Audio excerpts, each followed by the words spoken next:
بسم اللہ الرحمن الرحیم الحمدللہ رب العالمین والصلاة والسلام علی اشرف الانبیاء والمرسلین اما بعد فاستعیذ باللہ من الشیطان الرجیم بسم اللہ الرحمن الرحیم السلام علیکم ورحمۃ اللہ وبرکاتہ۔ عزیز طلبہ کرام، امید کرتا ہوں احباب خیر سے ہوں گے۔ انشاءاللہ آج ہم تفسیر جلالین کے درس نمبر 279 میں سپارہ نمبر 19 سے سورہ شعراء کی منتخب کردہ آیات 151 سے لے کر 156 تک پڑھنے کی سعادت حاصل کریں گے، جن میں کلام باری تعالیٰ و کلام مفسر کا ترجمہ ہوگا۔ کلام مفسر کی تشریح و توضیح کرنے کی سعادت حاصل کریں گے۔ تو آئیے طلبہ کرام بلا تاخیر بڑھتے ہیں اپنے آج کے درس کی طرف۔ بسم اللہ الرحمن الرحیم۔ رب تعالیٰ نے ارشاد فرمایا وَلَا تُطِيعُوا أَمْرَ الْمُسْرِفِينَ۔ حضرت صالح علیہ السلام اپنی قوم سے مصلحانہ گفتگو کر رہے ہیں، اور قوم آگے سے متکبرانہ اور سرکشانہ جواب دے رہی ہے۔ فرمایا کہ وَلَا تُطِيعُوا أَمْرَ الْمُسْرِفِينَ، بے باک اور حد سے تجاوز کرنے والوں کی بات نہ مانو۔ الَّذِينَ يُفْسِدُونَ فِي الْأَرْضِ بِالْمَعَاصِي وَلَا يُصْلِحُونَ بِطَاعَةِ اللَّهِ، جو معاصی کے ذریعے ملک میں فساد برپا کرتے ہیں اور خدا کی اطاعت کر کے اصلاح نہیں کرتے۔ قالوا انما انت من المسحرین، ان لوگوں نے کہا تم پر تو کسی نے بڑا اور بھاری جادو کر دیا ہے، یعنی تم ان لوگوں میں سے ہو جن پر زبردست جادو کر دیا گیا ہو، حتیٰ کہ ان کی عقل مغلوب ہو گئی ہو۔ ما انت الا بشر مثلنا فأت بآیت ان کنت من الصادقین فی رسالتک، تم بھی ہم جیسے انسان ہو، لہٰذا اگر تم اپنے دعوی رسالت میں سچے ہو تو کوئی معجزہ تو پیش کرو۔ صالح علیہ السلام نے فرمایا قال هذه ناقۃ لها شرب نصیب من الماء ولکم شرب یوم معلوم، فرمایا یہ ایک اونٹنی ہے پانی کی، ایک دن کی باری اس کی اور ایک دن تمہارے لیے مقرر ہے۔ ولا تمسوها بسوء فیأخذکم عذاب یوم عظیم، اس کو بری نیت سے ہاتھ نہ لگانا ورنہ ایک بڑے بھاری دن کا عذاب تم کو گرفتار کر لے گا، عذاب کے باری ہونے کی وجہ سے۔ آئیے طلبہ کرام ترجمہ کے بعد بڑھتے ہیں آج کے درس کی تشریح و توضیح کی طرف۔ رب تعالیٰ نے ارشاد فرمایا اور حد سے تجاوز کرنے والوں کی اطاعت نہ کرو، یعنی جو لوگ زمین میں فساد پھیلاتے ہیں اور اصلاح نہیں کرتے۔ انہوں نے کہا تم صرف ان لوگوں میں سے ہو جن پر جادو کیا ہوا ہے، تم صرف ہمارے جیسے بشر ہو، اگر تم سچے ہو تو اپنی نبوت اور رسالت پر کوئی دلیل دو۔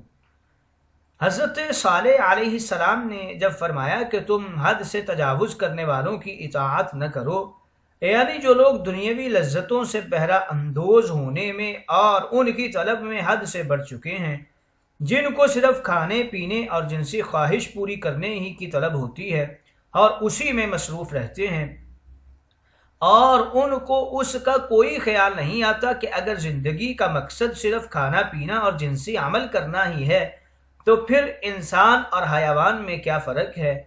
یہ لوگ اپنی ان خواہشوں کو جائز اور ناجائز طریقے سے پورا کرتے ہیں اور حلال و حرام کا کوئی فرق نہیں کرتے۔ اگر اپنی سفلی اور حیوانی خواہش کی تکمیل کے لیے چھیننا اور جپٹنا پڑے اور اس سے بڑھ کر لڑنا جگڑنا قتل اور خون ریزی کرنا پڑے تو یہ اس سے بھی دریغ نہیں کرتے۔ اسی طرح وہ زمین میں فساد کرتے ہیں اور وہ اصلاح نہیں کرتے۔ اگر یہ کہا جائے کہ جب یہ فرما دیا تھا کہ وہ زمین میں فساد کرتے ہیں، پھر یہ کہنے کی کیا ضرورت تھی کہ وہ اصلاح نہیں کرتے، تو اس کا جواب یہ دیتے ہیں کہ بعض اوقات فساد میں کسی نیکی اور خیر کا بھی پہلو ہوتا ہے۔ جیسے کوئی آدمی رشوت لیتا ہے لیکن وہ رشوت لے کر حقدار کو اس کا حق دے دیتا ہے۔ رشوت لینا اگرچہ ناجائز کام ہے لیکن حقدار کو اس کا حق دلا دینا بہرحال نیکی ہے۔ ہمارے دفاتر میں عموماً ایسا ہوتا ہے، کسی شخص کے بقایا جات محکمہ میں پھنسے ہوئے ہیں، اس کی فائل متعلقہ افسر کے پاس دستخط کے لیے نہیں بھیجی جا رہی، یا کسی ٹھیکیدار کے بل پھنسے ہوئے ہیں اور کلرک اس کے بل پیش نہیں کرتا، پھر رشوت لے کر یہ کام کر دیتا ہے۔ بہرحال یہ ناجائز کام ہے لیکن اس میں نیکی اور خیر کا پہلو بھی ہے۔ لیکن اگر کوئی افسر رشوت لے کر کسی بے قصور کو سزا دلوا دے، یا کلرک رشوت لے کر کسی حقدار کا حق اپنے کسی عزیز کو دلوا دے اور حقدار کو محروم کر دے، تو یہ ایسا ناجائز کام ہے جس میں کوئی خیر کا پہلو نہیں۔ اسی لیے حضرت صالح کی قوم کے افراد ایسا فساد کرتے تھے جس میں اصلاح، نیکی اور خیر کا کوئی پہلو ہوتا ہی نہیں تھا۔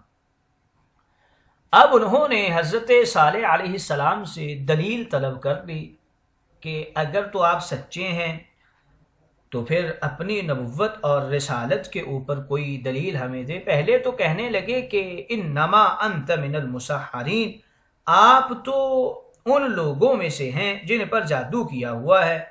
مسحر اس شخص کو کہتے ہیں جس پر بہت زیادہ جادو کیا گیا ہو حتیٰ کہ اس کی عقل بالکل مغلوب ہو جائے، اور مسحر اس شخص کو بھی کہتے ہیں جس کے پیٹ کے اوپر کا حصہ بھرا ہوا ہو، یعنی تم ان لوگوں میں سے ہو جن کا کام صرف کھانا پینا ہوتا ہے۔ پھر انہوں نے کہا تم صرف ہماری طرح بشر ہو۔ ان کا مطلب یہ تھا کہ تم تو ہماری طرح ہو، تم نبی کیسے ہو سکتے ہو؟ ان کا یہ قول بالکل اسی طرح تھا جس طرح کفار ہمیشہ سے انبیاء علیہم السلام کے متعلق کہا کرتے تھے۔ اگر یہ اپنے دعوی نبوت میں سچے ہوتے تو فرشتوں کی جنس سے ہوتے۔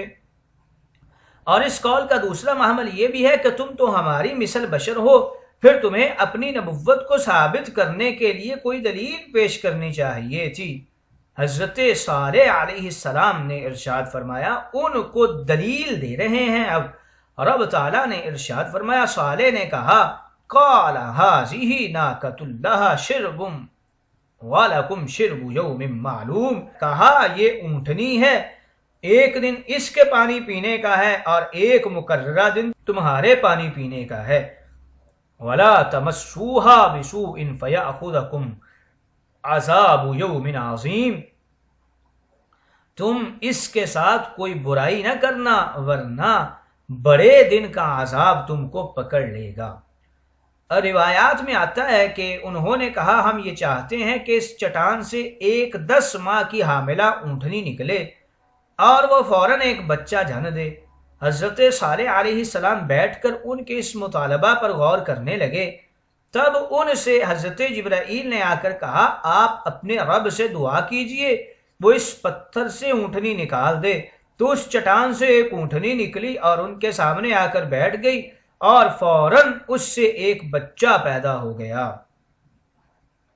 حضرت جابر رضی اللہ تعالی عنہ بیان کرتے ہیں جب رسول اللہ کے ساتھ غزوہ تبوک میں گئے ہوئے تھے تو آپ نے مقام ہجر میں پہنچ کر فرمایا، اے لوگو اپنے نبی سے دلائل اور معجزات کا مطالبہ نہ کیا کرو، یہ قوم صالح ہے جس نے اپنے نبی سے سوال کیا تھا کہ اللہ تعالیٰ ان کے لیے کوئی نشانی بھیجے، تو اللہ تعالیٰ نے ان کے لیے اونٹنی بھیج دی۔ حضرت ابو طفیل بیان کرتے ہیں کہ قوم سمود نے حضرت صالح علیہ السلام سے کہا اگر تم سچوں میں سے ہو تو اپنی نبوت پر کوئی نشانی لاؤ۔ حضرت صالح نے ان سے فرمایا تم اس پہاڑ کی طرف جاؤ، تو وہ پہاڑ اچانک حاملہ عورت کی طرح پھول گیا، پھر وہ پہاڑ پھٹ گیا اور اس کے وسط سے اونٹنی نکلی۔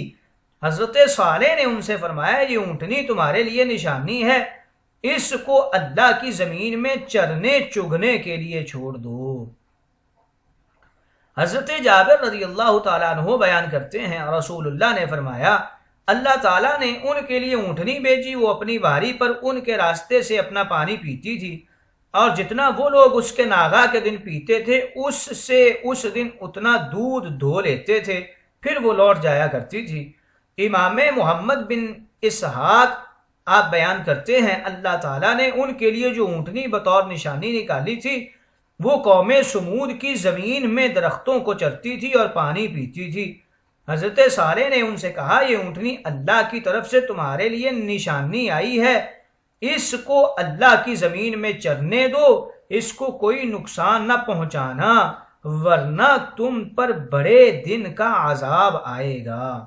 حضرت عبداللہ بن زمعہ بیان کرتے ہیں میں نے رسول اللہ کو یہ فرماتے ہوئے سنا کہ قوم سمود کے قبیلہ میں ابو زمعہ کی شکل کی طرح کا ایک شخص تھا، وہ اس اونٹنی کو قتل کرنے کے لیے اٹھا تھا۔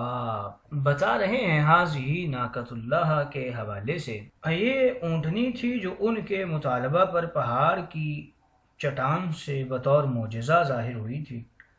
پانی کے ایک دن اونٹنی کا اور ایک دن دیگر جانوروں کے لیے مقرر تھا۔